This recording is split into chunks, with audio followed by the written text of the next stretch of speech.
Next question.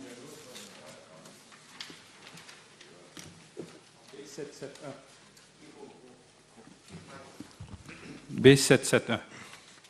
Mr. Speaker, sir, I shall reply to both PQ B771 and PQ B775 together.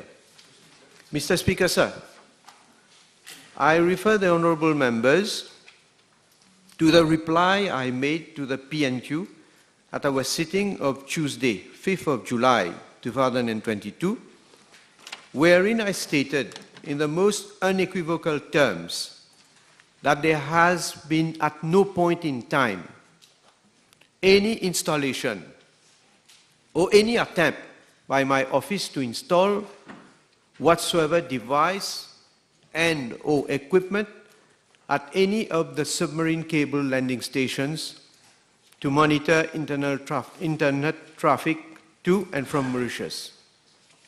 Mr. Speaker, sir, in normal circumstances, information pertaining to national security is not disclosed. However, I'm providing certain information in order to clear the doubts and dissipate the confusion created in the minds of the people by the false allegations made by the CEO of Mauritius Telecom and the hysteria of the opposition over this issue. I therefore seize this opportunity to provide further clarifications on the matter in order to set the record straight. Indeed, on the 21st of October 2021, the Security Division of my office issued a letter to the Chief Executive Officer of Mauritius Telecom Limited to request him to provide certain information regarding the South Africa Far East Submarine Landing Station situated at Bejakote, Belom, in the context of a security survey. The information sought related to inter alia, location of the submarine cable, security measures put up thereat, number of personnel working thereat, including any foreign national, and the technical details with respect to the submarine cable. On 22nd of December 2021, being given that there was no response from the Chief Executive Officer of Mauritius Telecom, a second letter was sent to him reiterating to provide the requested information regarding Bejakote landing station. Thereafter, on 24th of December 2021, the CEO of Mauritius Telecom provided the information which was being sought by the Security Division of my office. On 12th of April 2022, the CEO of Mauritius Telecom was informed that a three-member technical team from India will field a survey mission to Bejakote, Belom, between 13th and 15th April 2022. And he was requested to extend all necessary assistance to the team during the survey visit. On 14th April 2022, the CEO of Mauritius Telecom met the head of the delegation, during which technical matters concerning the survey were discussed. In the morning of 15th of April 2022, I was informed that Mauritius Telecom had not made necessary arrangements for the team to have access to the landing station at Bejakote for the survey. Subsequently, I phoned the CEO and asked him to make arrangements for the survey to be carried out. Finally, he agreed to grant access to the team. On the same day, the CEO asked the Chief Technical Officer of Mauritius Telecom to accompany the delegation to Bejakote for the site survey. Mr. Speaker, sir, it is also apposite to underline that the Chief Technical Officer of Mauritius Telecom accompanied the team to Bejakote landing station. And he was physically present on site throughout the whole survey. Moreover, the Chief Technical Officer has in a report confirmed that no sniffing or other equipment had been installed by the team at any landing station, including Bejakote. Mr. Speaker, sir, I wish to highlight the fact that the survey was carried out as far back as 15th of April 2022. And it is only now that the former CEO of Mauritius Telecom is making baseless, I repeat, baseless allegations that I gave him instructions to allow a third party to install or use equipment to enable sniffing, interception, monitoring, or recording of internet traffic to and from Mauritius and all countries in the region. Let me restate most emphatically that I have never given any instructions, as alleged by the former CEO, for the installation of sniffing equipment. And at all material times, the question, and the only question as regard to Bejakote landing station, was the conduct of a survey by the Indian team in the interest of national security. Mr. Speaker, sir, I have also been informed that the CEO had at no point in time brought or deemed it necessary to bring this matter to the attention of the Board of Directors of Mauritius Telecom, despite the fact that the request for the survey was communicated to him as far back as October 2021. The more so if he had reservations on the nature of the request. Mr. Speaker, sir, as the House is aware, following the baseless accusations made by the former CEO, I invited him to make a declaration to the police. However, he has so far failed to do so. The false statement, declaration and publication of Mr. SS have caused and are causing irreparable prejudice to Mauritius, the government, my office, and my person as Prime Minister, since this represents a grave risk to national security. I have deemed it my duty to report the matter to the police myself. I have accordingly given a statement to the police on 11th of July 2022. I have requested the police to initiate an inquiry into the matter forthwith. Therefore, the setting up of another inquiry does not arise. Monsieur le Premier ministre, vous avez fait référence à un survey. Par les correspondances que vous venez de mentionner, commanditées par le gouvernement mauricien. Est-ce que vous pouvez dire à la Chambre si vous avez fait une requête formelle au board du Mauritius Telecom? Si oui, quand et avec qui? Et ensuite, est-ce que le câble SAFE qui appartient à un consortium d'opérateurs, est-ce qu'il y a une requête officielle envoyée au consortium pour demander l'aval avant de procéder à ce survey?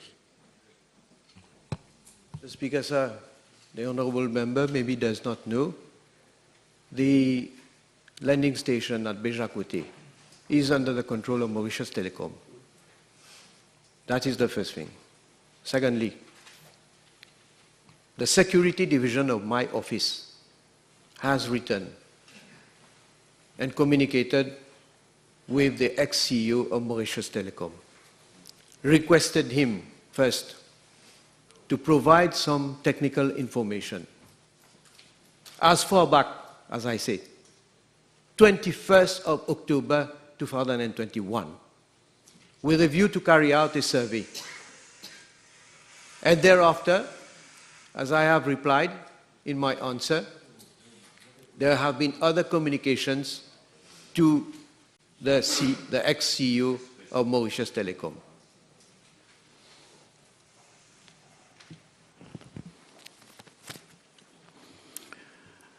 Monsieur le Premier ministre, vu la gravité de l'accusation portée contre vous en tant que Premier ministre par l'ex-CEO de la Mauritius Telecom, et vous confirmez à la Chambre aujourd'hui que vous avez fait un statement à la police hier.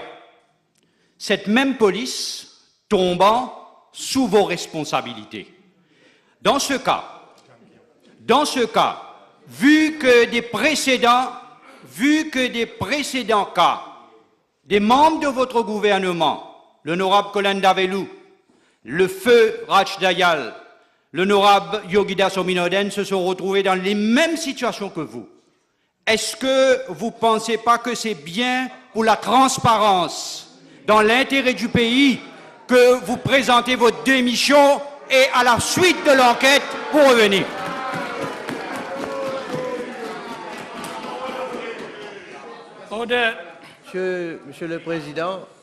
Monsieur le Président, sur un point, je suis d'accord avec l'honorable membre, sur un seul point. C'est une allégation plus que grave, extrêmement grave, qui a été faite contre moi. Et le même raisonnement de cet honorable membre. Pourquoi quelqu'un qui m'accuse de l'avoir donné des instructions pour commettre une offense aussi grave que ça, et qu'il a des preuves, pourquoi il n'est pas allé aux autorités concernées pour faire une déclaration et fournir ses preuves? Je lui ai donné quelques temps, mais étant donné que, après, peut-être à travers son porte-parole, il est allé dire qu'il va venir de l'avant avec d'autres preuves vendredi dernier. J'ai attendu, j'ai rien entendu, j'ai rien vu. Et là, apparemment, il va donner d'autres preuves. Je ne sais pas si c'est aujourd'hui ou quand. Donc, ma patience a des limites aussi, Monsieur le Président. Donc, moi, j'ai été à la police, j'ai fait ma déclaration. Et je peux vous dire, Monsieur le Président, j'ai fourni à la police tous les documents et toutes les preuves nécessaires pour aider la police,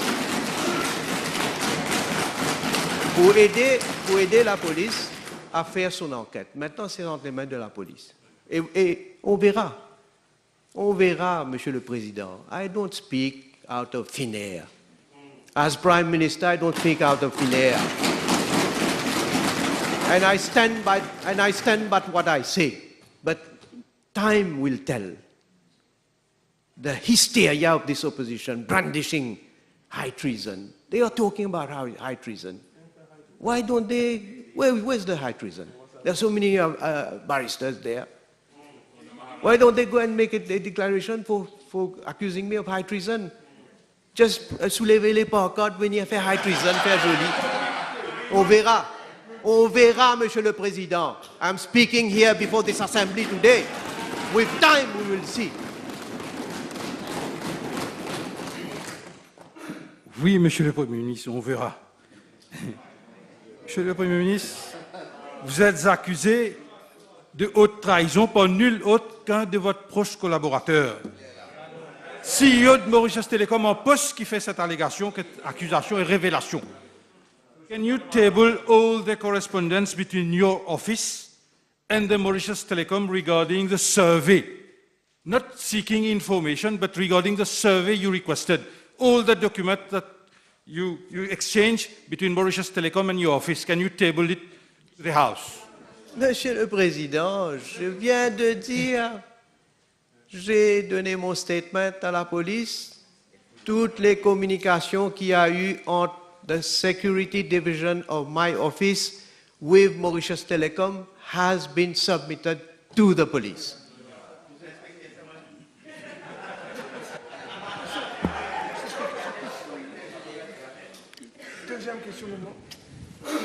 It is his question. Monsieur le Premier ministre, l'île Maurice entière est au courant que le monsieur en question, monsieur Seri Singh, avait l'intention de parler ce soir sur l'Express. Ceci dit, il avait l'intention de parler sur l'Express pour dire toute la vérité, selon lui. Et aujourd'hui, nous apprenons, à l'heure actuelle, alors que nous sommes au Parlement, que votre police est à la trousse de M. Seri Singh. Est-ce que, pour la transparence, ne pensez-vous pas qu'il était plutôt mieux de laisser M. Seri Singh parler ce soir et à ce moment-là, vous allez à la police?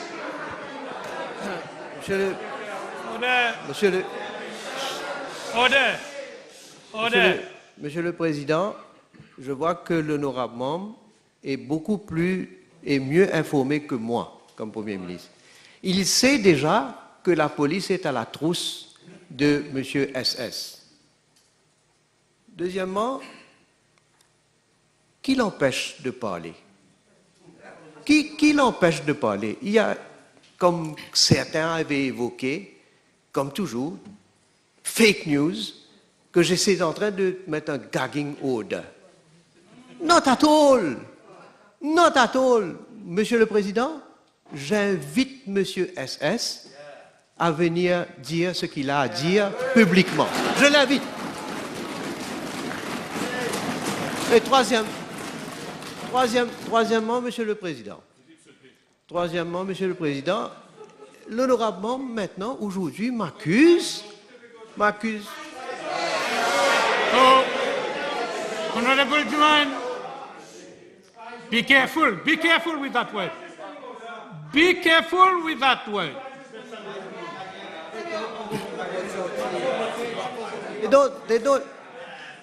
They don't want to hear my answer. L'honorable membre, what trahison? Mr. Speaker, sir, can this honorable member be requested to withdraw the words haute trahison? Order. This word is not in order. So please, help the chamber, help the House. The proceeding going very well. Please, in the spirit of democracy, withdraw that word. Withdraw. I won't. So you have to withdraw yourself from the chamber.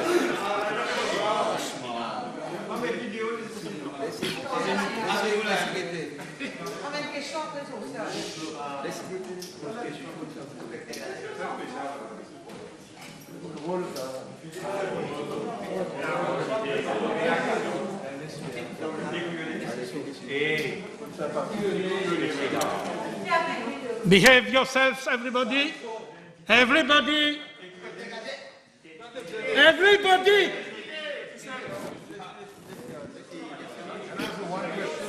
Lawyers. Yes, Mr. Speaker, so I was answering. The third point I wanted to make with regard to what the Honorable Asiyavaden has said. Now he is taking me to task why I have reported the matter to the police yesterday. Huh? Look at the two questions. The first question of this, I don't want to comment the Honorable Juman, is state if he has filed or proposes to file a police complaint. He is asking me, this honorable member is asking me whether I have filed or I proposes to file a police complaint. And if not, for the benefit of the House, obtain from the Commissioner of Police whether the latter has proprio motu started an inquiry by himself. Huh? This is the question. This is the question of the Honorable Asiyavaden, whether an inquiry thereto will be. I have therefore gone to the police. Now, if I had not given a statement to the police yesterday, and today, they would have taken me to task today. Why is it that now you are not going to the police? Why is it that you are not reporting the matter to the police? So anyway, you will lose with them. But for me, what is important, you know, when those allegations were made, they are very, very serious allegations. And of course, the first thing, I invited the one who is making the allegation, go to the authorities, make your formal complaint. But nothing happened. And of course, I will take whatever initiative needs to be taken. And can you imagine, Mr. Speaker, sir? They are making a lot of talking about this issue. This Mr. SS, he was aware of this survey since 21st of October 2021. 21st of October 2021. He doesn't report to anybody. They are talking about this honorable member who has left the House. He's saying whether I had communicated to the board. Whether I had communicated to the board of Mauritius Telecom. The CEO of Mauritius Telecom, who is answerable to the board, has not at any time expressed any concern to the board. From 21st October 2021 to 30th of June 2022, date of his announcement that he is going to resign, that is the notice that he gives to Mauritius Telecom, there have been 4 board meetings. 4! 9th of December 2021, 17th of February 2022, 14th of April 2022, 20th of June 2022. He doesn't show at least any concern, any worries about somebody who asked him to do an illegal act. He doesn't intimate not a word to the board. And when he resigns also, you must look at his, not he resigns, his notice of resignation. I will ask them, because they have access to all these documents, I will ask them to go and read his letter. It's a nice letter. Nowhere is it mentioned that I am giving a notice of resignation because there is something which is very serious, which concerns whatever treason or whatever security of the country that the Prime Minister has of me. Please, you should have put that, because you are leaving anyway. Put that in your letter. Not a word. In fact, he is saying that he is ever grateful to the chairman at the board. Wow. We'll see. Continue. Time over.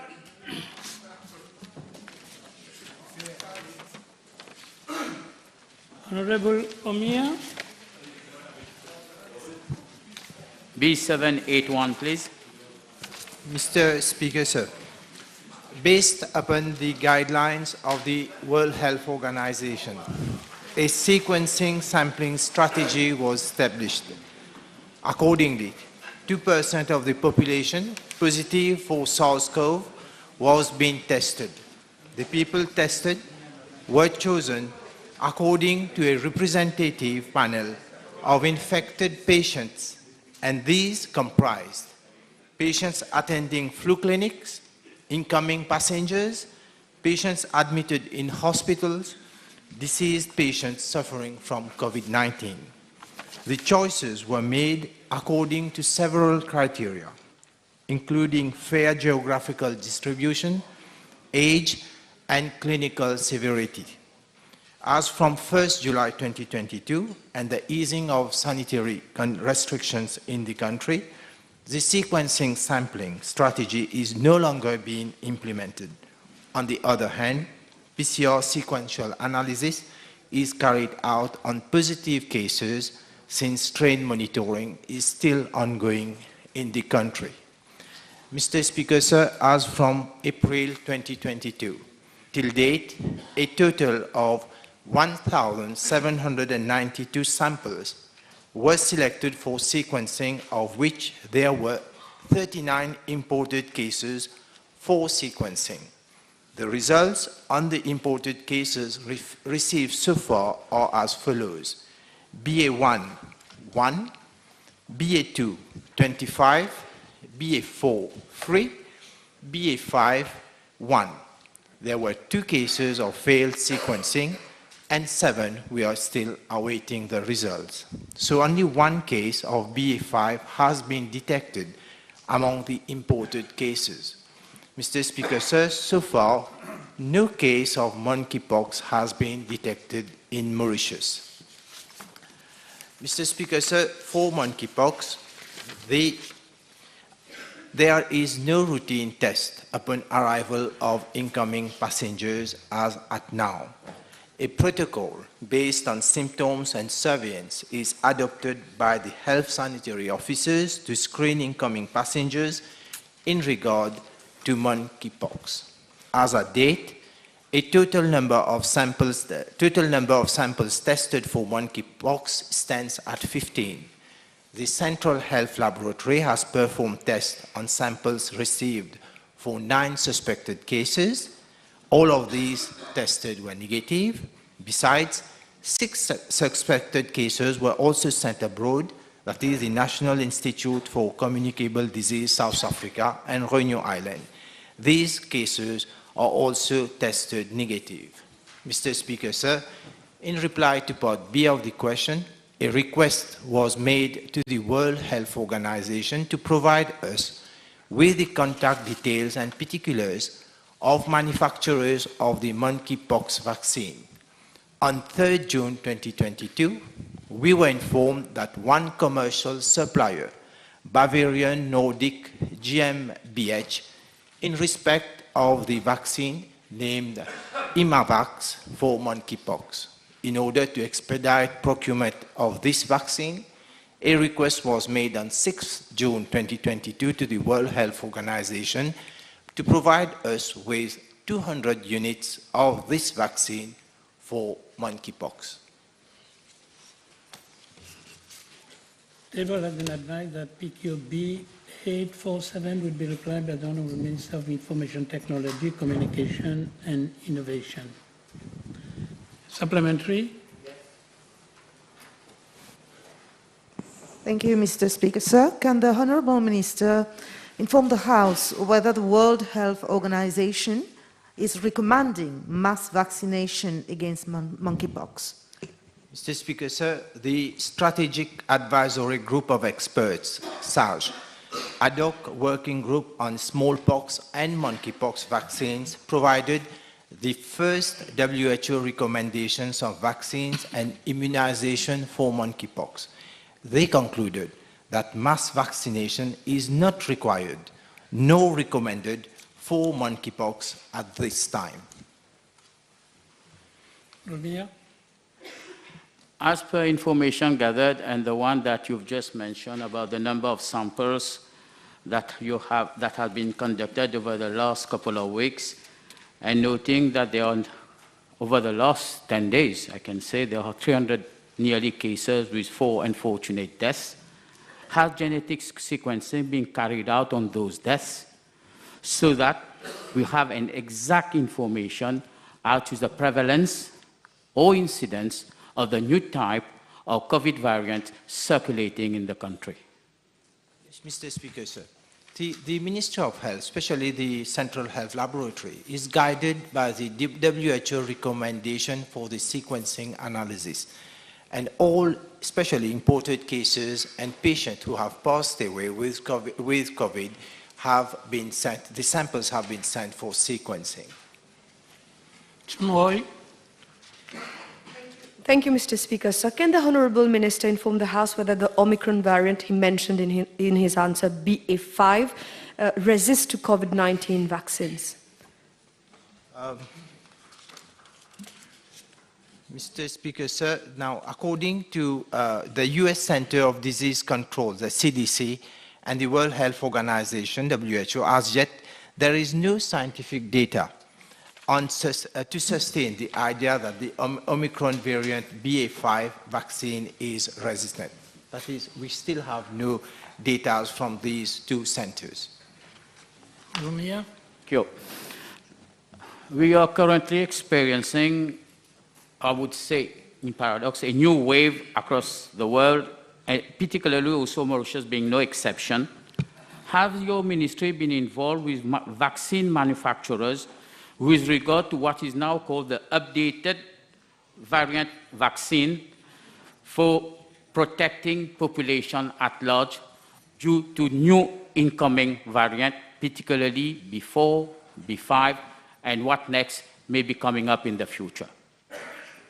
Mr. Speaker, sir, in terms of vaccines, so the Ministry of Health will stand guided by what would be the recommendation from the World Health Organization. So far, we have already attained a very, more than 90% of our adults have already done the vaccine, and we are promoting vaccination to be done, especially for the elderly, for those who are above 60 years, for those who have comorbidities. And then obviously, when time comes, if ever there is another new vaccine, so that we should give the population another, again, to revaccinate the whole population, we will be go according to that stand. B782.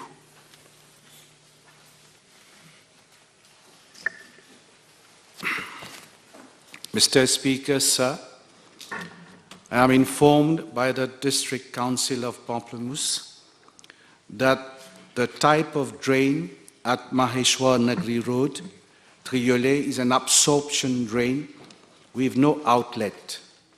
The drain is being regularly cleaned by the Council's scavenging contractor, Norba Limited, and was last cleaned in April 2022. During heavy rainfall, whenever the absorption capacity of the said drain reaches its maximum, the surplus surface runoff causes accumulation of water. Mr. Speaker, sir, unfortunately, the existing absorption drain at Maheshwar Nagri Road, Triolet, no longer fits its purpose, and therefore consideration is being given in this financial year to construct a proper drain network accordingly. In this respect, the District Council of Pamplemousse will be carrying out a survey and submit a proposal to the Land Drainage Authority for consideration under the National Flood Management Programme. Supplementary. Is the Minister aware that the drain found at Maheshwar Nagri Road, Yole, is the only drain that can canalize the excess flood water found on the main road during heavy rainfall? And what measures will the Minister take so that these problems do not occur again and the residents are no longer stressed on the wake of heavy rainfall? Mr. Speaker, sir, this is what I said in my main reply. We do acknowledge that the absorption drain first has no outlet, and that during heavy rainfall it reaches its maximum capacity, and it is because of the surplus surface runoff that we have accumulation of water. And it is for this reason, Mr. Speaker, sir, that I have said in the reply that it no longer fits its purpose, and therefore we are giving due consideration during this financial year to construct a proper drain work in that region. B783.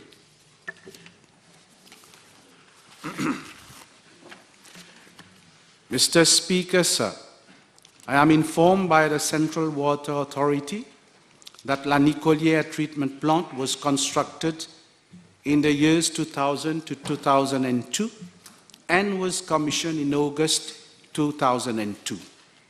The plant receives raw water from La Nicolière impounding reservoir, which is itself fed from rivers within its catchment.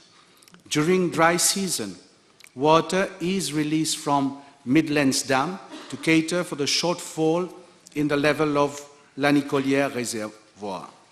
The actual treatment plant treats on an average of around 78,000 to 80,000 meter cube per day and uses rapid gravity filter where water is filtered with silica sand as filtering media at La Nicolière water treatment plant.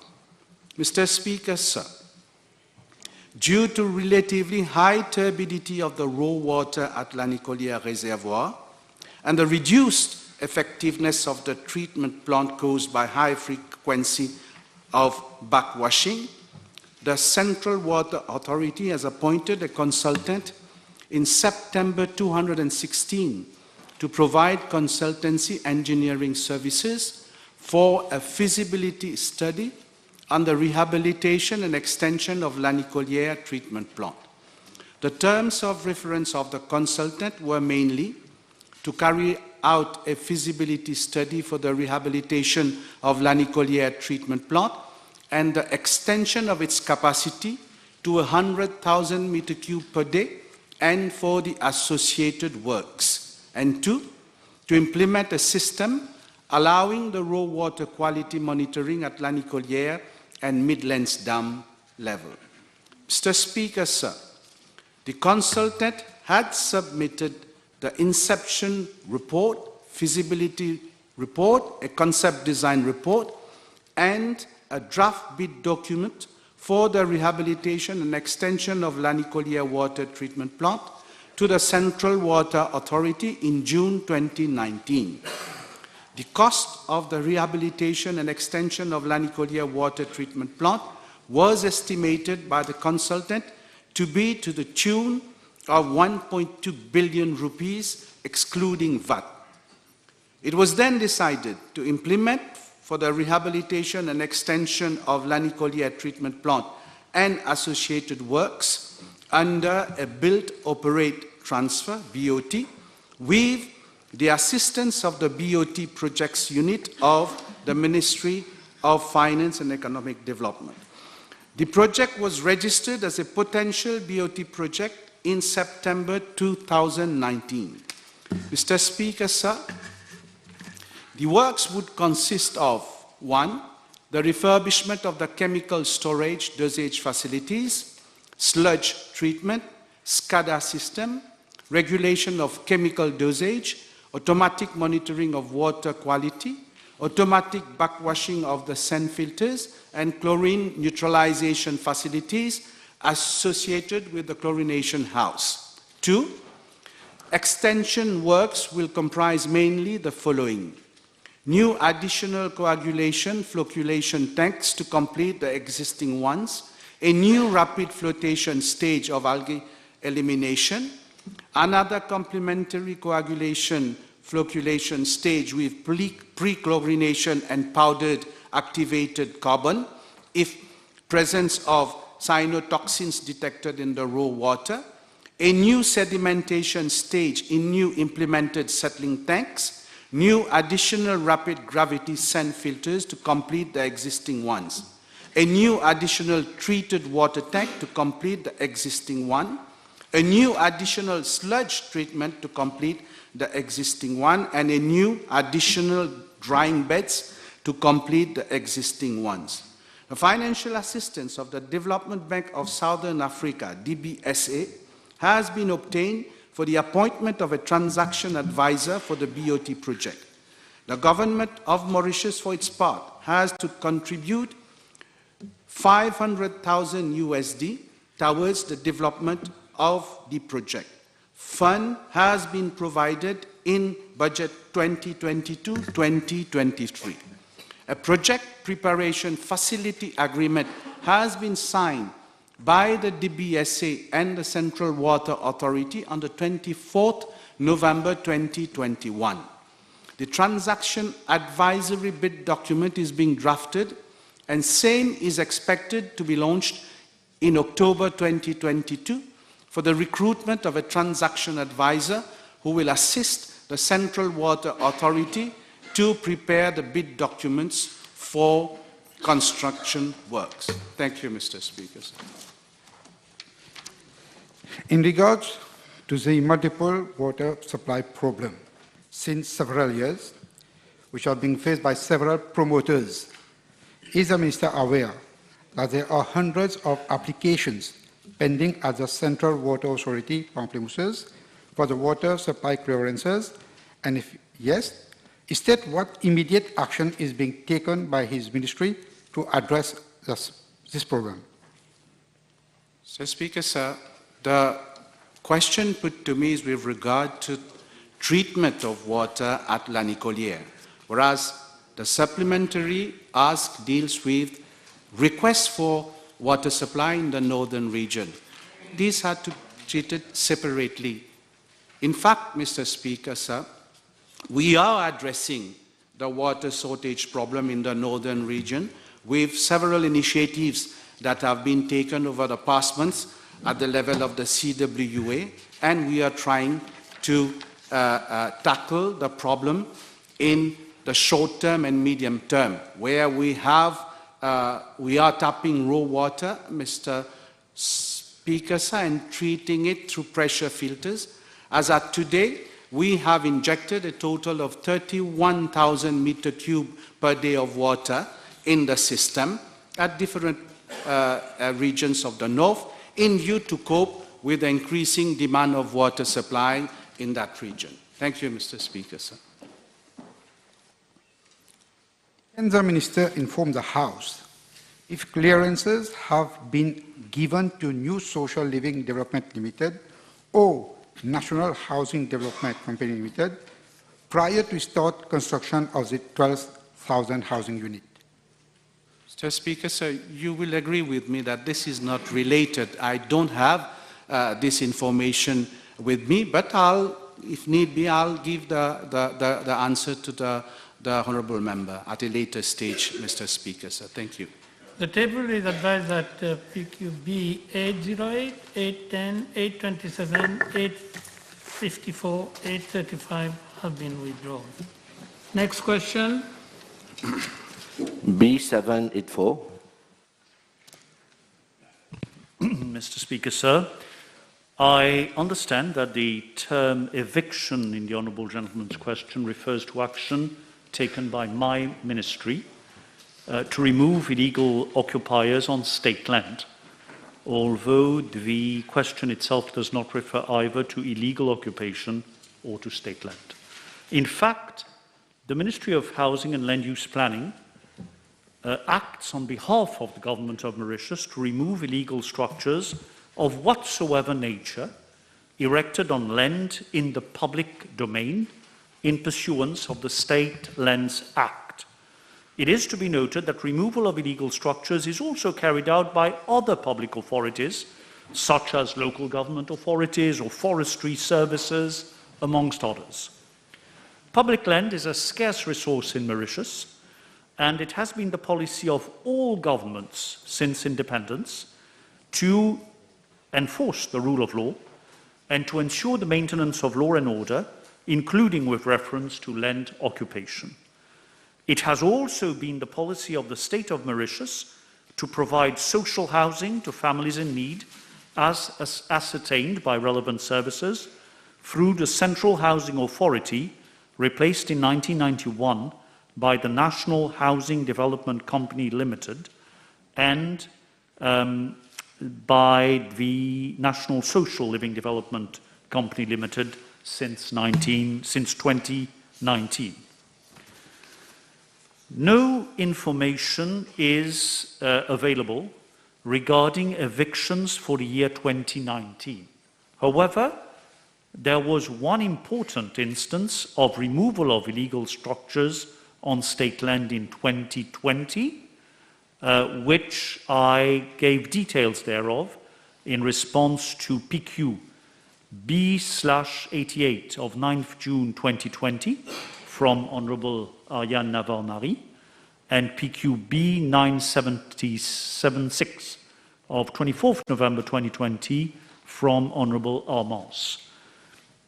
In that year, Mr. Speaker, sir, the country was in lockdown as from 23rd of March 2020, further to a curfew order providing that only persons performing essential services could leave their homes.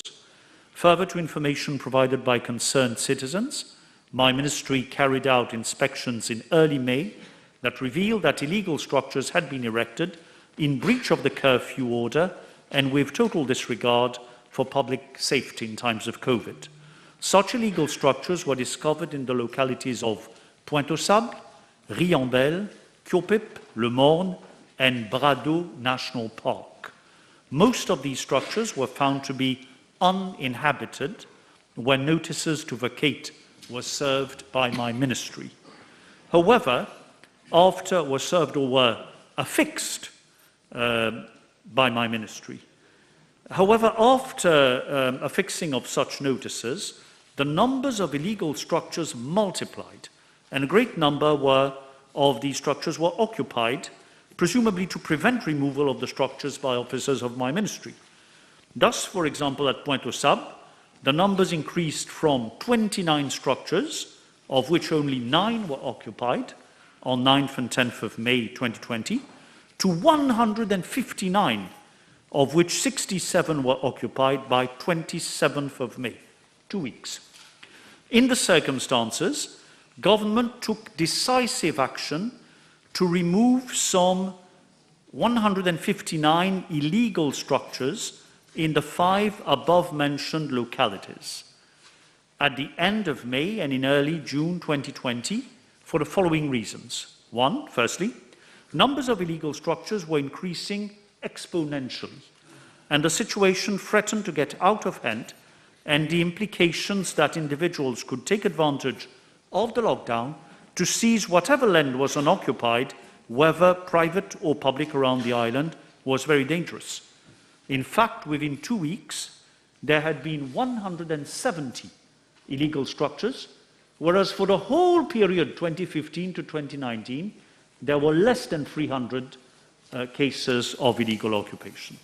Secondly, in the case of Pointe-aux-Sables, for example, the site squatted was classified as coastal freshwater marshy land and an environmental sensitive area where no building is allowed for safety reasons. Third, failure to remove illegal structures would have been tantamount to condoning a blatant violation of the curfew order, thereby undermining the ability of the state to protect the population as the COVID pandemic spread. Fourthly, failure to remove illegal structures there and then would have caused even greater hardship to occupiers if eviction had been effected at a later stage.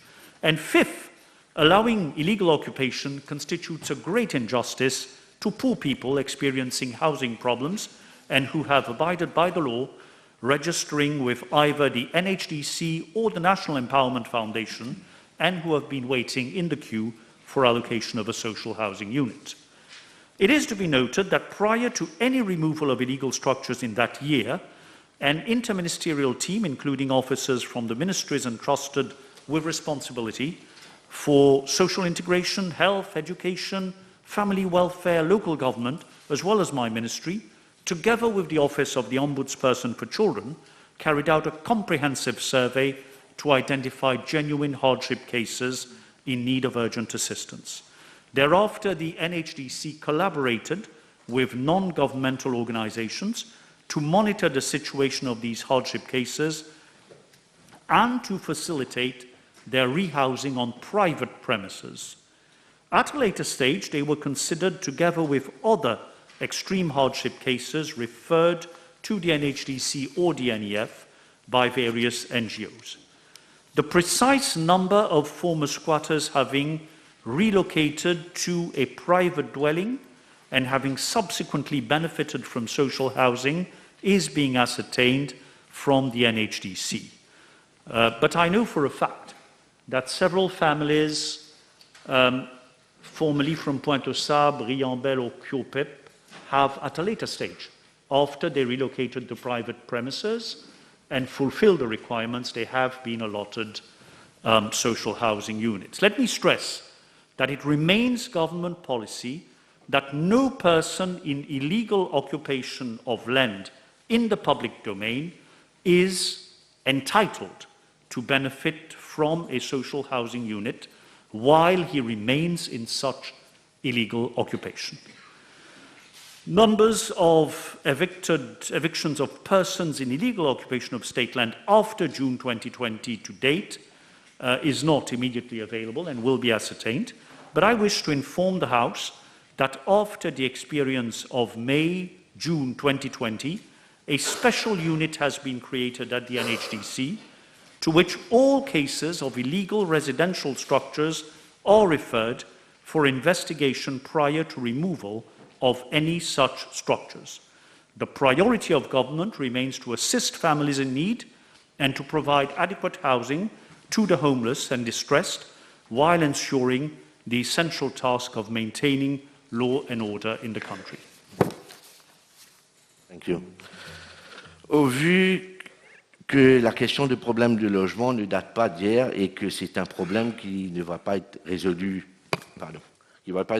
en raison de sa complexité, le Premier ministre adjoint peut-il nous dire pourquoi son ministère n'envisage-t-il pas de créer un registre national afin de mieux gérer ce problème, surtout pour les familles qui sont en situation de précarité?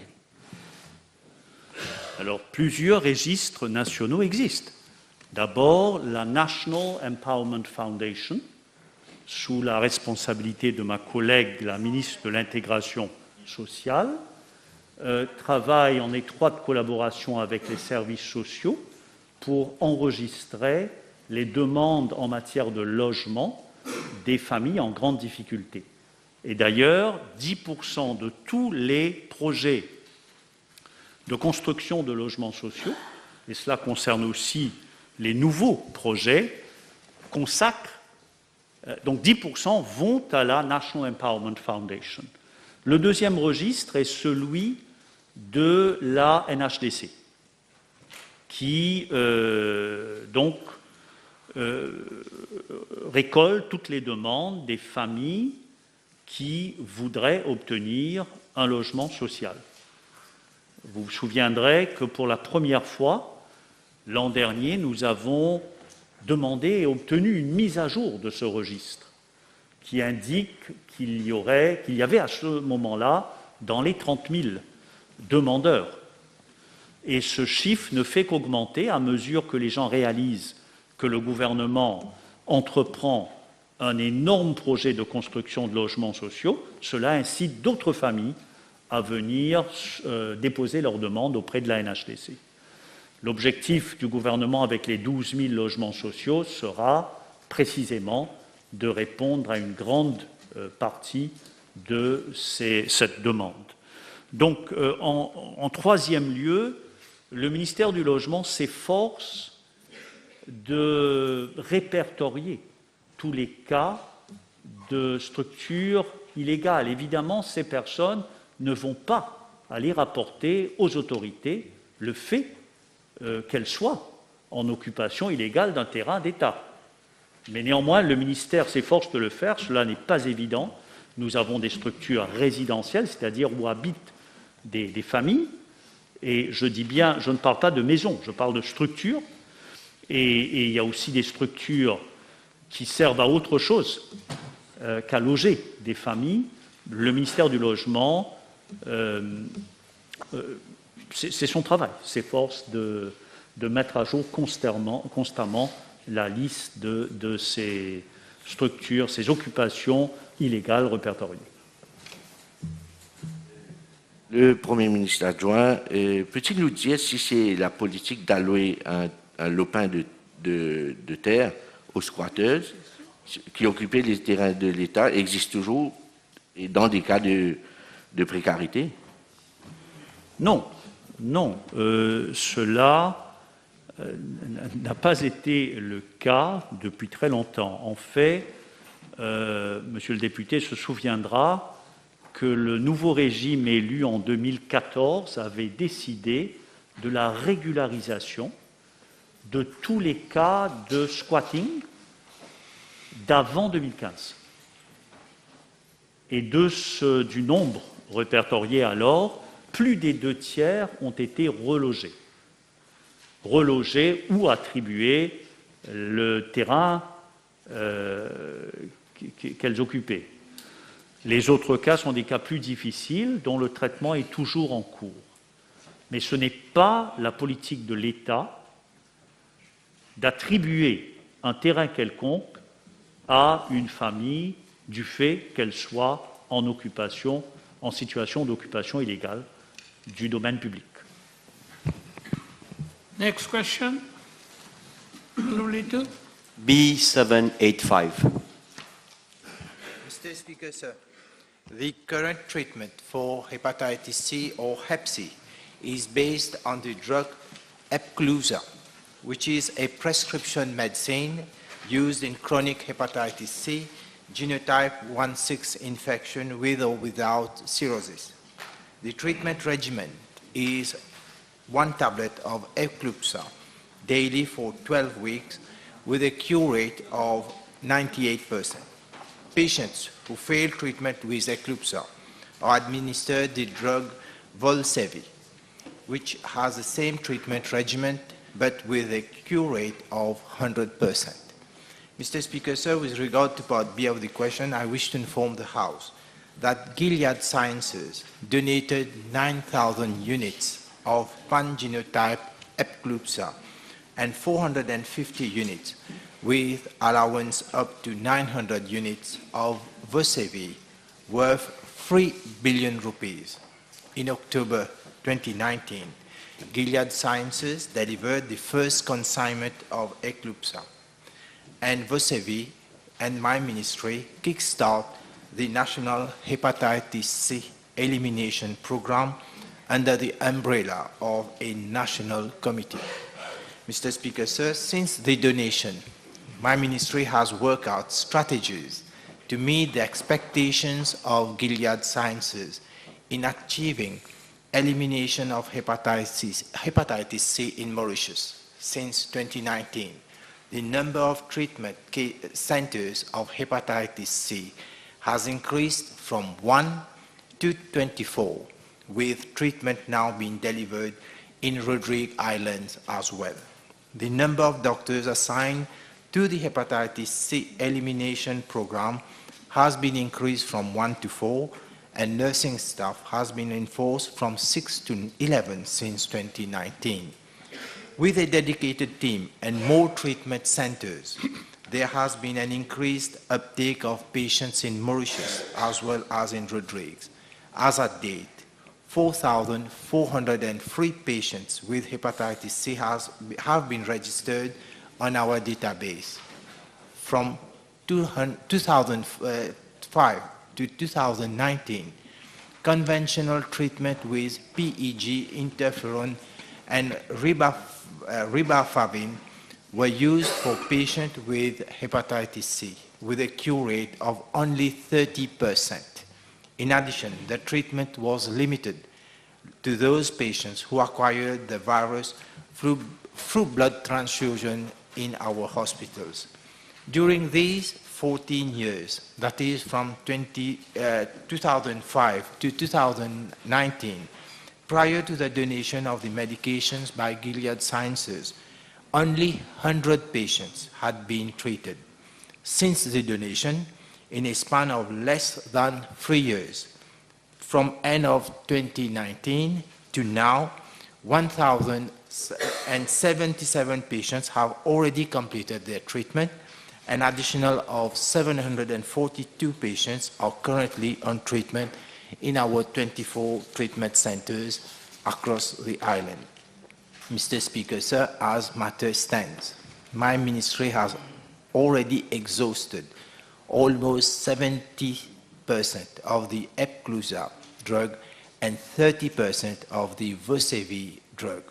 Regular meetings are held by the National Committee with Gilead Sciences to report on the progress of the hepatitis C elimination program. Based on the current rate of treatment, it is expected that Mauritius would be the first country in Africa to achieve elimination of hepatitis C.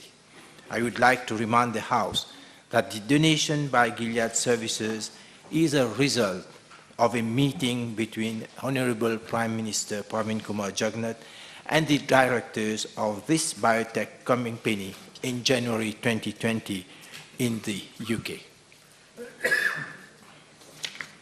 Can we know from Honourable Minister how many tests are carried out per year for hepatitis C, and can the Honourable Minister share how the screening procedures are carried out? Thank you. Yes, Mr. Speaker, sir. In year 2021, the Virology Department analyzed 32,189 samples of hepatitis C using the ELISA method, and 1,288 samples using the Western blot method, and 1,819 using the viral load by gene expert. For the period 2022 to March 2022, the Virology Department carried out 7,726 sample analysis using the ELISA method, 230 using the Western blot method, and 907 via the gene expert. Concerning the National Blood Transfusion Service, the number of tests for hepatitis C from January to December 2021 amounted to 46,072, and the number of tests for hepatitis C carried out, that is from January to May this year, amounted to 20,056 tests. Thank you, Mr. Speaker. Sir, can the Honourable Minister provide details pertaining to the cost of treatment for each patient, please? Thank you. Yes, Mr. Speaker, sir. The treatment for one patient with the drug Epclusa costs around £50,000 in the UK. That is approximately Mauritian rupees 2,680,000 rupees. Each patient also requires 2 PCR tests, which cost around 3,000 Mauritian rupees. A course of treatment with Vosevi costs around £80,000 in UK. That is approximately 4,289,000 rupees in the Mauritian currency. Thank you. Honourable Minister has mentioned that around 1,000 patients have been treated already by the donation given by Gilead Sciences. Can Honourable Minister inform the House how many patients will effectively be treated by this donation? Thank you. Yes, Mr. Speaker, sir. So the 9,000 bottles of Eclipsa and 450 bottles or vials of Vosevi, an allowance up to 900 bottles, were donated by the Gilead Sciences. Now, 3 bottles of each drug is used for a treatment regimen. So in all, 3,000 patients would be treated with Epclusa, and 150 patients to 300 patients eventually, if required, and who fail treatment with Eclipsa and can be treated with Vosevi. So if we have, as per the database, around 4,000 patients, and we already have drugs for 3,000 patients, so it means that our campaign to eliminate hepatitis C in Mauritius is foreseeable, and that can happen in the next few years. Thank you very much. The number is quite alarming. Can I ask the Honourable Minister, what is the incidence of hepatitis C and hepatitis B in the population? If he has these figures, or else he can communicate to us at a later stage. Mr. Speaker, sir, the number is not allowing, because it is not alarming, because we are doing the test. In fact, we should find it a way how to detect these cases, because these cases are not detected by any simple test, and there are no symptoms in the beginning of the disease. So it's very good to have a wide screening. The wide screening will allow us to detect these cases. As I've already given in my reply, how tests and screening are being carried out, what is the volume of tests being carried out, that is how we are going to get all the patients suffering from hepatitis C. And in the way that the campaign is going, and according to how the experts are working in that, and what the placed on us, that is Gilead Sciences, what they have in fact placed on us, that confiance that allowed us to work, more, so that we'll be able to achieve this target and be the first country in the African region to be hepatitis free. Next question. 786 Mr. Speaker, sir, with regards to the old Grand River Northwest Bridge, I'm informed by the National Heritage Fund that the bridge has been designated as a national heritage under Section 12 of the National Heritage Fund Act 2003 since June 1989. The old Grand River Northwest Bridge is vested in the RDA, the Road Development Authority, and the maintenance thereof also rests with the Road Development Authority as per Section 3C of the Road Development Authority Act. Moreover, as per Section 14 of the NHF Act 2003, the maintenance and repairs of a designated national heritage rests with the owner. Mr. Speaker, sir, the old Grand River Northwest Bridge was constructed in the 1960s, and given the complexity of the works for its restoration and renovation, the services of a consultant will be required in the first instance to assess the state of the bridge and thereafter to make recommendations as appropriate for its restoration. I'm informed by the RDA that this project is for the time being not in the pipeline for this financial year. And according to information obtained from both the National Heritage Fund and the RDA, the old bridge is no longer being used by four-wheelers since 1985, following constructions of the new bridge, as it cannot sustain heavy loads. Presently, the bridge is being used only by pedestrians and two-wheelers. Nous sommes témoins tous les jours d'actes de vandalisme, passage illégal, occupation illégale sur le vieux pont.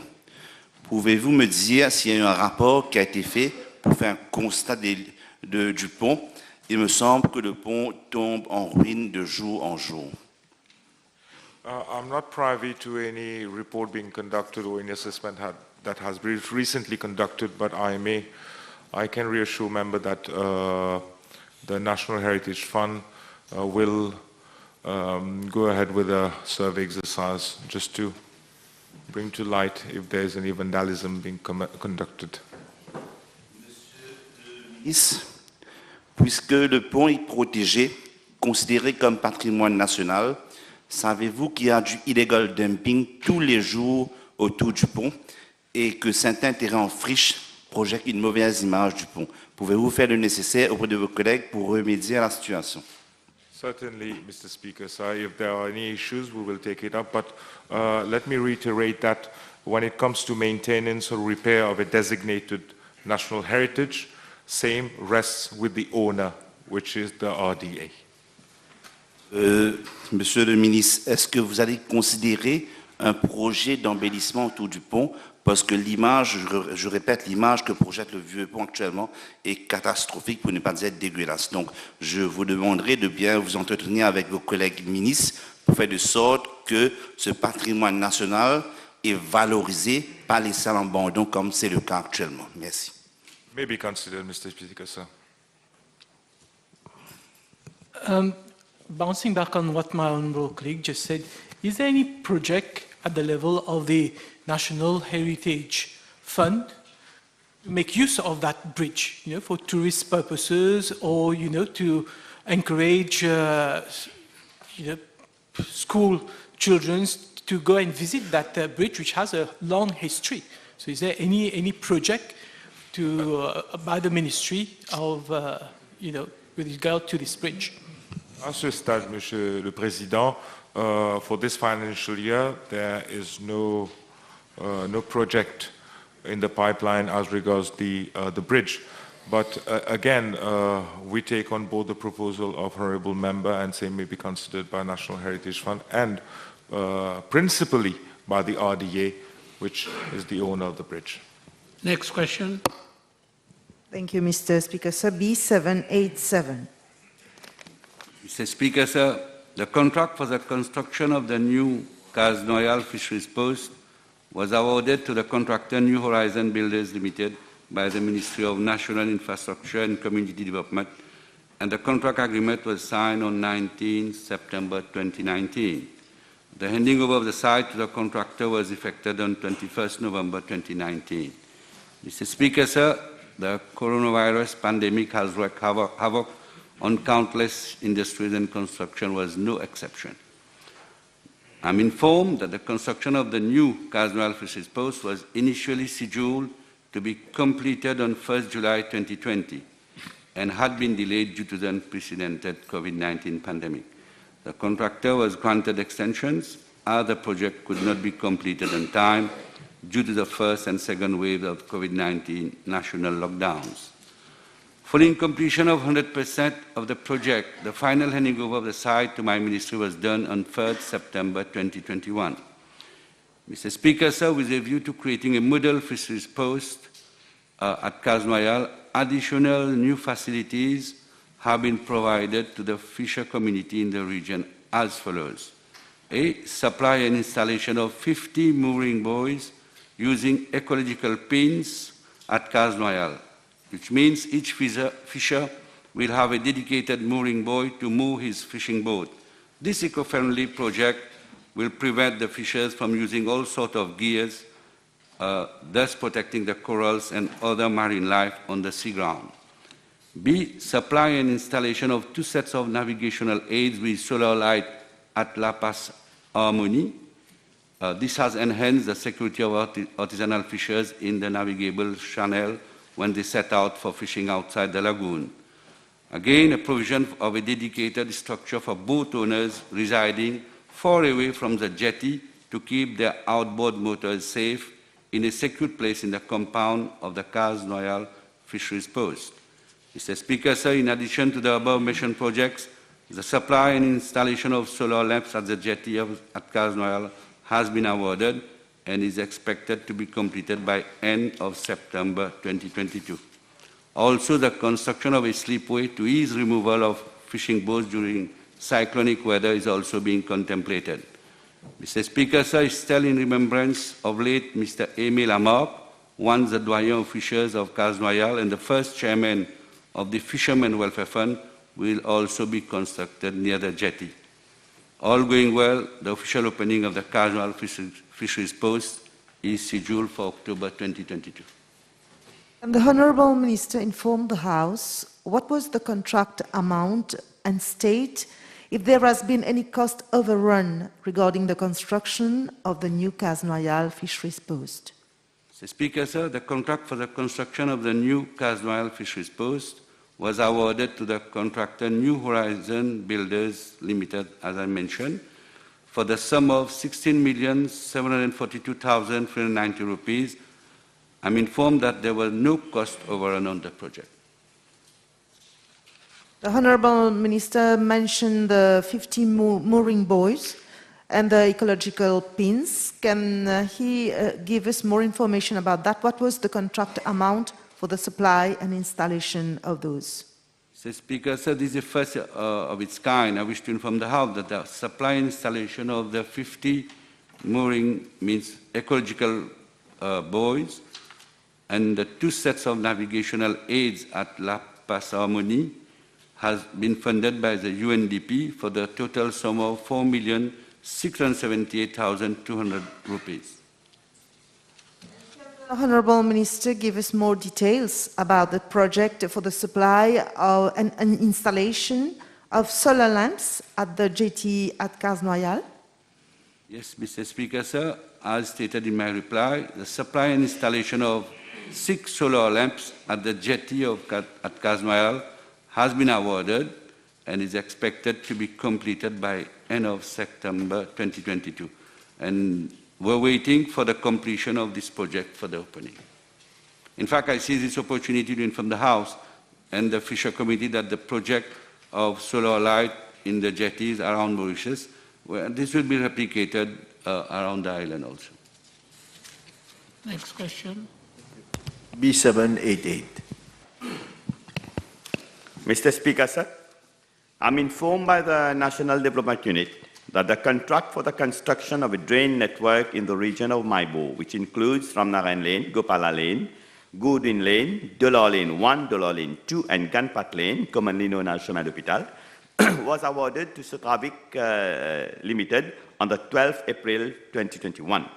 Mr. Speaker, sir, The start date was on 24th May 2021, and works were expected to be completed by 20th November 2021.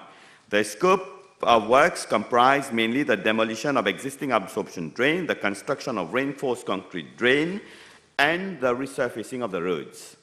It is to be pointed out that all clearances from service providers, including CWA, had been obtained prior to the start of works.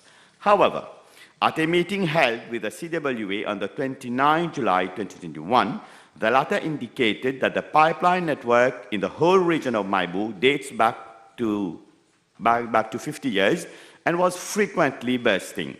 Accordingly, other NDU was undertaking drain projects, including reinstatement works in the region I mentioned earlier. A request was made to explore the possibility to renew the old defective pipelines at relevant locations in that region.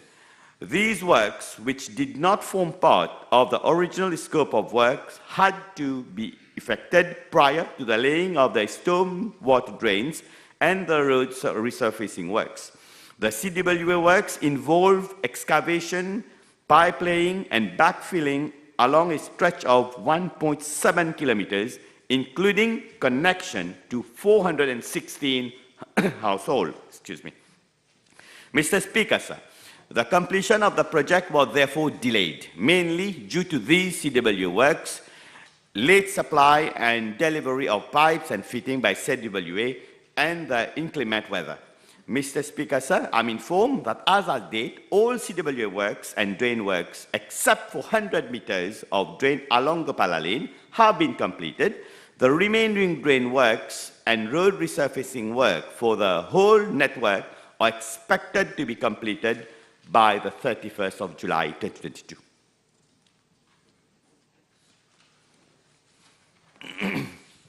Thank you, Mr. Speaker, sir. Can we know from the Honourable Minister what is the contract amount for the drain works carried along the network he mentioned, and if there's been any additional cost incurred as a consequence of works undertaken by CWA, as he just mentioned? Thank you. Mr. Speaker, sir, the contract amount was 34 million inclusive of VAT, and variation works regarding any additional works, will be contained within the project value of 34 million rupees. And we have a contribution of 7.9 million rupees from the CWA for the civil work, pipe laying, and supply of fittings. Thank you. You had a question? Go ahead. Thank you, Mr. Speaker, sir. Can the Honourable Minister inform the House if there have been any official complaints by inhabitants of the networks there, Gopala Lane, Dula Lane, Rue Bambou, pertaining to the delay in the works?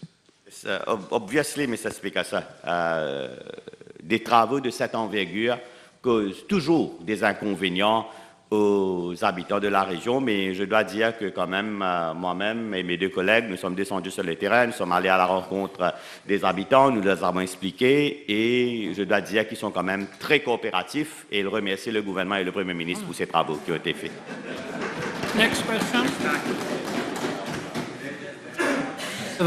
B789.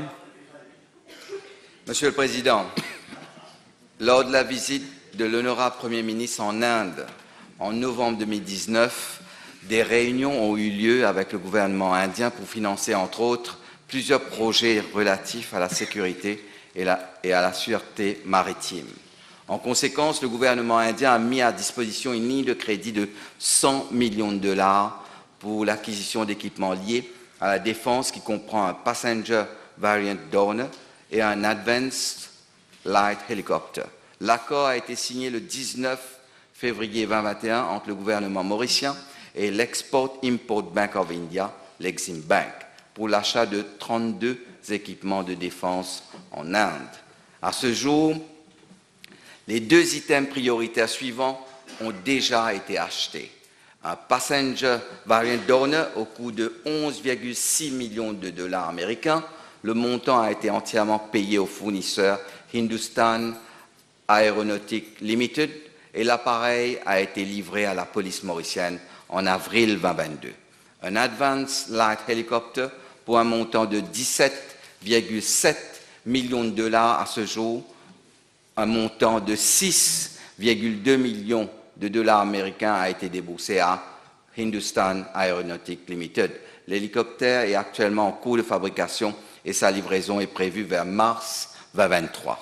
Le Passenger Variant Donor et un Advanced Light Helicopter renforceront les capacités opérationnelles de la police mauricienne pour, entre autres, lutter contre le trafic de drogue et la pêche illégale dans nos eaux territoriales, accroître la surveillance aérienne dans et autour des îles de la République de Maurice, ainsi que pour les évacuations médicales d'urgence depuis nos îles extérieures. Monsieur le Président, j'ai été informé que les mesures nécessaires ont déjà été prises pour l'achat des articles de défense restant sur la ligne de crédit mise à notre disposition par le gouvernement de l'Inde par l'intermédiaire de l'Exim Bank.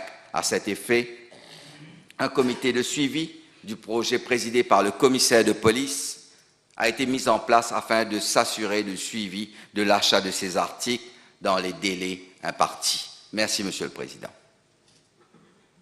I ask the Honourable Minister, this loan of, at today's rate, 4.5 billion rupees, was it negotiated at a preferential terms, preferential rate of interest? Because according to a press article of l'Express dated the 5th May of this year, 75% du loan amount devront être consacrés à l'achat d'équipements de défense auprès des industriels indiens. Donc, le loan, il y avait une clause dans le contrat que le loan devrait être utilisé auprès des industriels indiens. Donc, est-ce qu'on a eu ce loan dans un taux préférentiel et avec des termes qui sont avantageux au pays? Monsieur le Président, je tiens à rassurer l'honorable membre que les termes et les conditions liées à ce prêt sont extrêmement favorables. Je vais simplement parler qu'il y a, par exemple, un moratoire de 7 ans dans ce loan, donc qui est très avantageux pour Maurice. Le taux est fixé à 1,8% par an, ce qui est très très raisonnable par rapport au taux qu'il y a actuellement sur le marché. Merci. How much has been utilized in the loan amount and consequently the balance left? Donc, nous avons déjà utilisé presque 18 millions de dollars, 17,8 précisément, donc il nous reste la différence sur 100 millions de dollars. I know from the Honourable Minister of Finance whether the priority today of this government is to invest in security equipment, in debting. Already we have more than 100% debt of our GDP. Does the Honourable Minister of Finance find that the priority of this government should be to incur additional debt to get security equipment? Monsieur le Président, sans entrer dans un débat concernant la politique de ce gouvernement, je tiens simplement à rappeler à l'honorable membre que ces équipements sont liés au combat contre la drogue, cher à ce gouvernement. Donc oui, nous allons continuer à investir et je tiens aussi à préciser que le taux d'endettement de ce pays est loin d'être à 100%. Merci, Monsieur le Président. So, honourable members, I'll suspend the sitting for 1.5 hours.